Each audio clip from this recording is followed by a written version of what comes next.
In 1912, Virginia Woolf was 30 years old. She had already suffered serious and prolonged bouts of mental illness, had escaped her abusive half-brothers, and become a central member of the Bloomsbury group.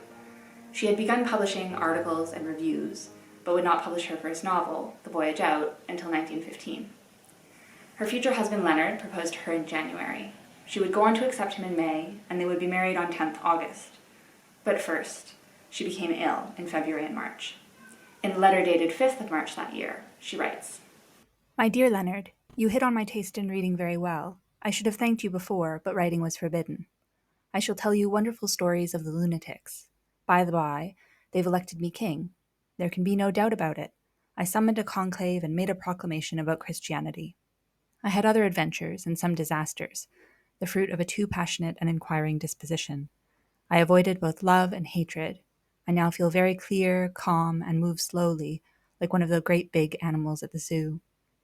Knitting is the saving of life. Adrian has taken to it too. The wondrous thing is that it transmutes Stevenese into Saxonese, so much that the poor old creature thinks himself echoed and suspects malice."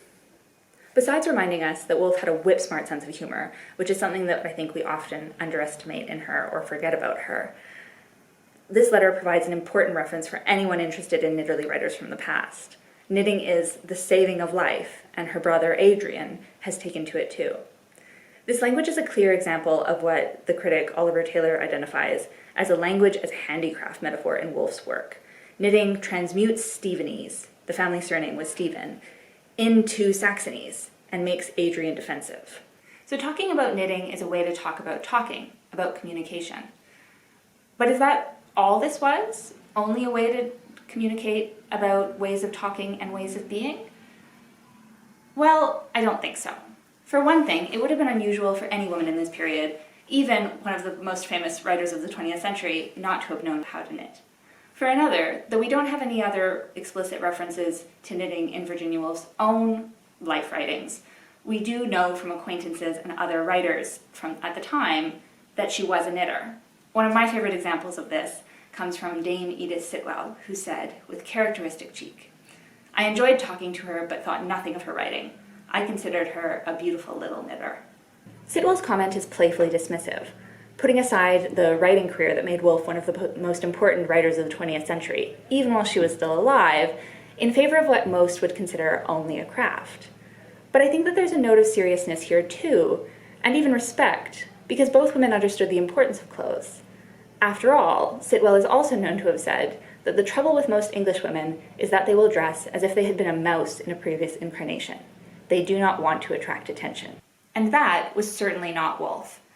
Woolf may have written in her diary in 1919 that she had resigned herself to her lot among the badly dressed, but we know from photographs, from testimonials from acquaintances, and from paintings that her sister made of her at the time that she was a creative and even flamboyant dresser. My favorite piece of evidence about Woolf's dress sense comes from Vida Sackville-West, a fellow writer who inspired the titular character in Woolf's Orlando, and who is often considered the great love of Woolf's life, even though both writers were married to men when they first met, and remained married throughout the entirety of their relationship.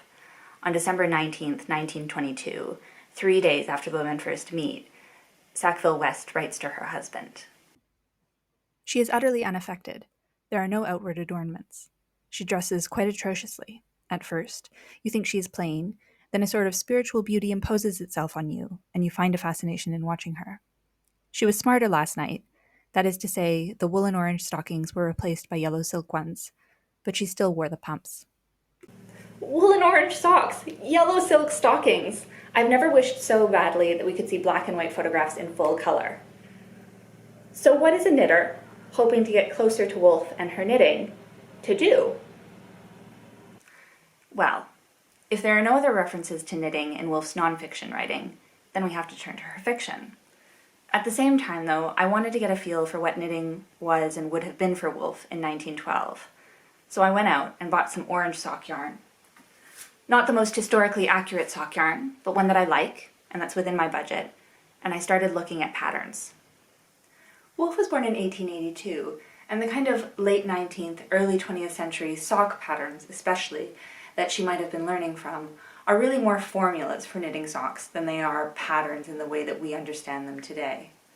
But if Woolf really was a beautiful little knitter, as Sitwell tells us, then she would have had no problem adapting any of these more formulaic patterns into something more complex. And I'm really more interested, this project for me is really more about getting close to Woolf and the feeling of what knitting might have been for her in the early 20th century than it is about exacting historical accuracy. So I'm choosing this pattern, the women's cabled anklets. And that comes from Socks for Men and Women by Chadwick's Red Heart Wools from 1948. So the pattern was published 7 years after Woolf had already died, but I'm choosing it because the pattern appeals to me, but also because it strikes me as so similar to this beautiful jumper that we know Woolf to have worn in photographs like this one. I'm in Cambridge this month, teaching Woolf and other writers to hopeful future literary undergraduates. Cambridge is where I first lived when I moved to the UK, and being here always makes me feel close to Woolf, because I almost always start my class with her, using the questions she articulated in a room of one's own to push those questions even farther. Who gets to create great art? Who gets to earn a living from their art? And what boundaries might be in place that we might not even be able to see because we live inside them. But I also feel close to Woolf here in Cambridge because she knew Cambridge well and visited often, staying, when she came, with her aunt, who lived in a small cottage called The Porch in Newnham Village. Cambridge is where Woolf first delivered the lectures that would become A Room of One's Own, at Newnham College and at Girton College, just slightly farther out of town. Both were women's colleges and open to students at the time. Cambridge is where Woolf's father and brothers all went to university. It's where her father ultimately became a fellow at Trinity Hall College. Cambridge and nearby Grantchester are where Woolf walks along the banks of the river. It's where she goes skinny dipping with the poet Rupert Brooke in a pool called Byron's Pool, because the poet Byron is said to have bathed there when he was an undergraduate. So as I pore over Woolf's writing yet again, for my own personal interests and for my teaching, I decide to take my knitting with me, to knit in the places Woolf knew and the places that have transformed because of her. Like the Orchard Tea Gardens in Grantchester, just an hour's walk along the river from Cambridge, where Woolf and other members of the Bloomsbury group, as well as figures like E.M. Forster, Wittgenstein, Bertrand Russell, and countless others before them, sat and talked beneath the apple trees. Or along the banks of the river where she sat and revolutionized the way we think about gender, time, writing, and maybe other forms of creating, like knitting, too.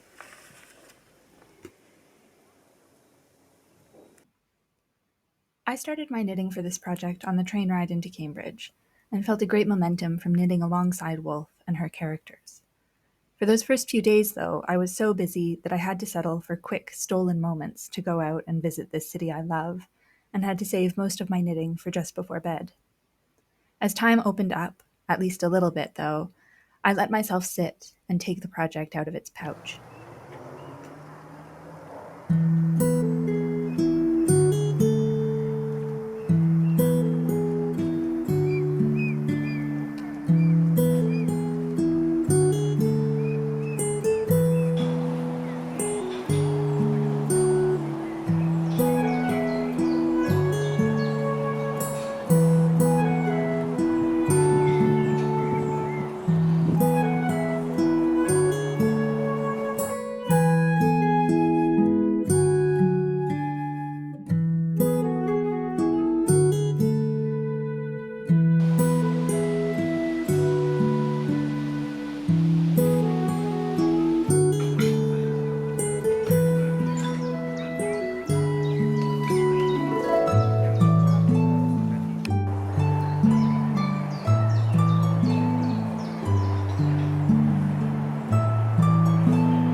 I sometimes think that when we are talking about knitting, we inevitably also talk about time, how we use it, how it passes, what it means to use time and participate in it, or mark it with a kind of creation that doesn't have to be all-encompassing, that can be done while life is still happening around us.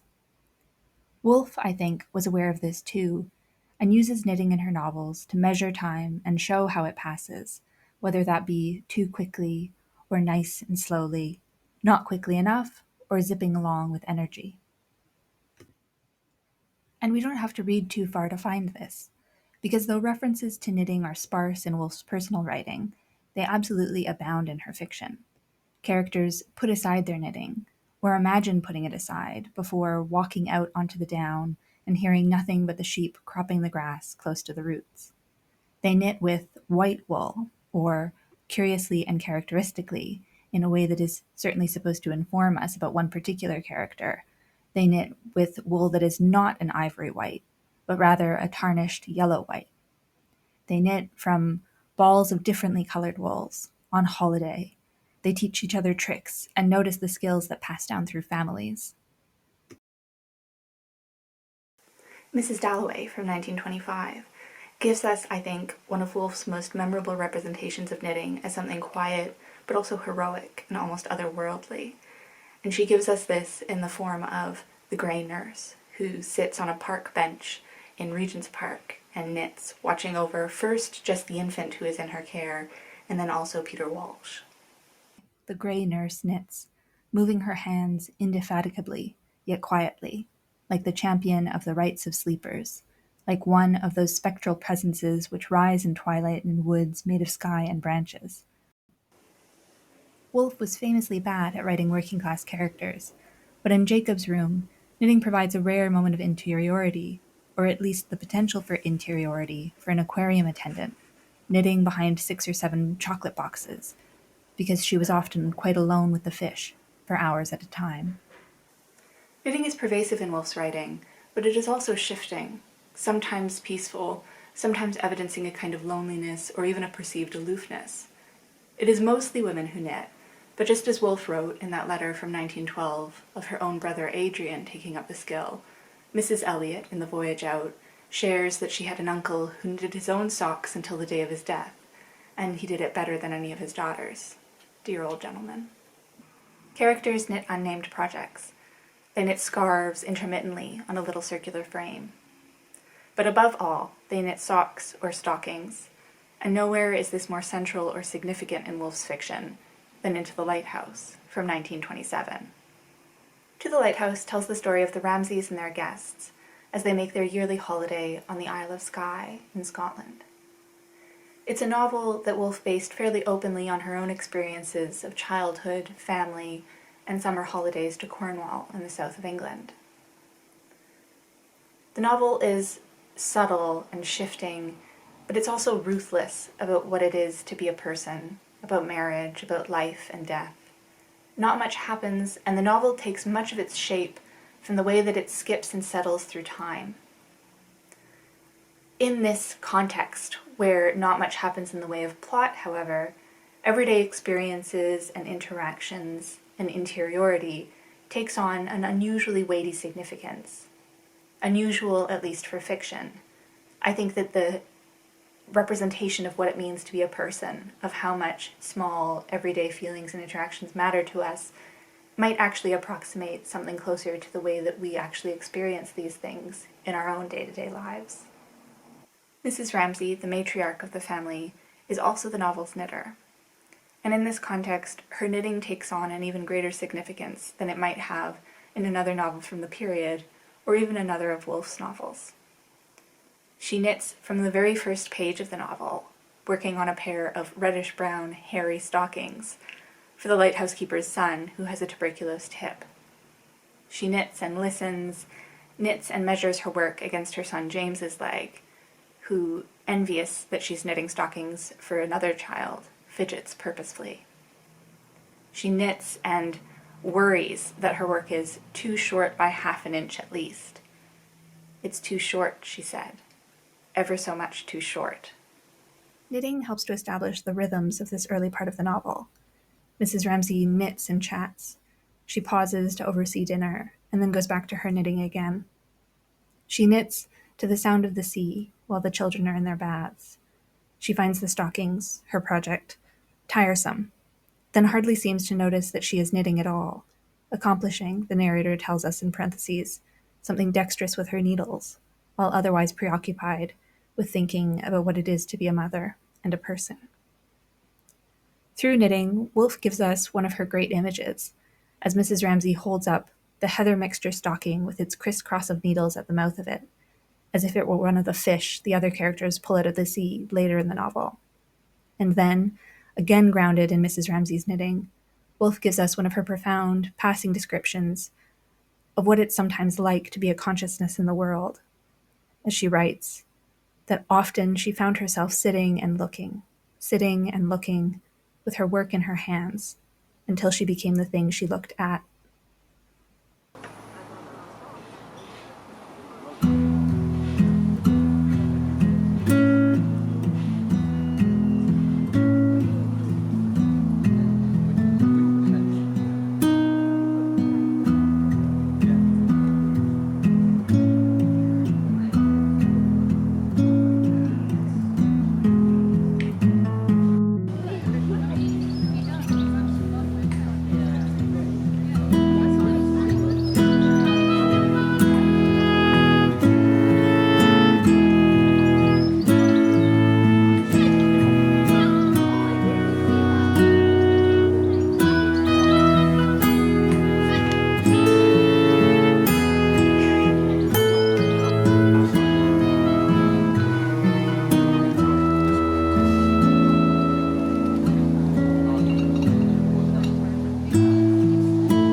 I loved knitting the women's cabled anklets, but like any knitting project, this one had its hiccups. I played with the gauge of the project, as I often do, to better suit my tastes, and this worked really well until I turned the heel and added that extra structure. The leg part, the cuff of the sock, which had felt so comfortable as I tried it all the way along up until that point, was really just too tight once I added that extra structure. Restarting wasn't a big deal, it wasn't too discouraging, but it did mean that I sacrificed the really lovely kind of V-shaped heel from this pattern for one that I was more familiar with from a previous pattern that would fit my new stitch count. Slowing down to restart that first sock also meant that, like Mrs. Ramsay, my socks were never quite as long as they needed to be for me to keep on track on the timeline I had planned. In retrospect, it seems appropriate that I didn't quite manage to finish my socks, or even the filming for this video, while I was in Cambridge. Because after all, Mrs. Ramsay doesn't manage to finish her stockings in the novel in time for the planned trip to the lighthouse. In fact, we never know if she finishes the socks at all. "You won't finish that stocking tonight," he said, pointing to her stocking. "No," she said, flattening the stocking out upon her knee. "I shan't finish it." In section 3 of the novel, after the war and all those years where no one uses the cottage on Skye at all, the Ramsays and their guests return to the island. Mrs. Ramsay has already died, and many of the characters spend time inside their own minds remembering her. They remember her for her beauty, for her warmth, for parts of her character that they can't quite identify even for themselves, and they remember her for her knitting. Not so much the objects she knit as the time she spent making them. It is just how Woolf remembered her own mother.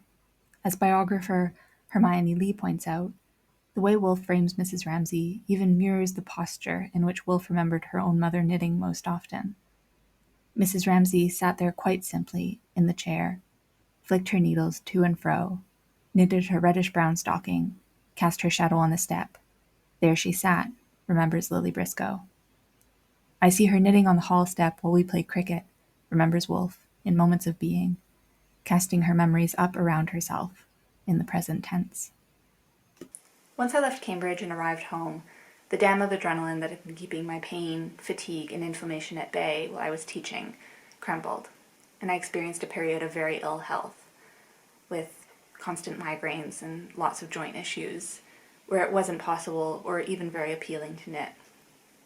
Thankfully, this time, this period of ill health was fairly short-lived, and as I started to come out of it, I was able to knit again, sometimes just a row or two a day.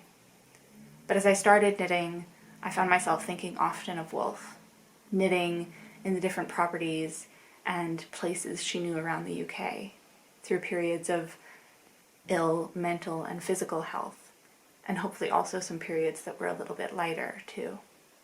In 1912, the same year that Woolf called knitting the saving of life, her sister, Vanessa Bell, painted a portrait of the author, reclined and knitting in a wingback chair.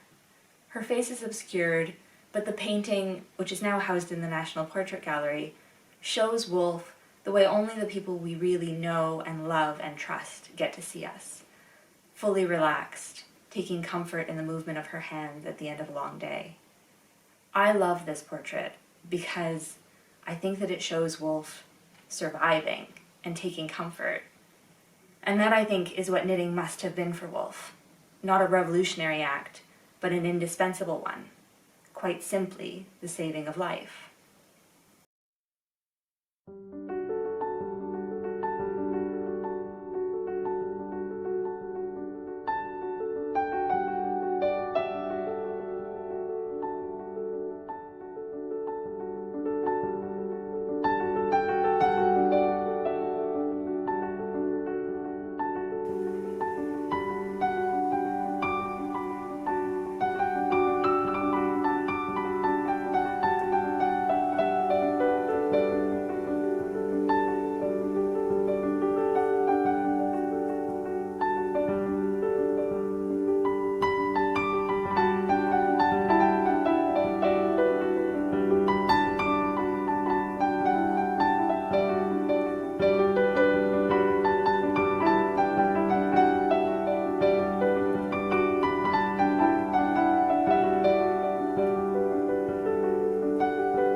Thank you so much for joining me on this literary knitting adventure.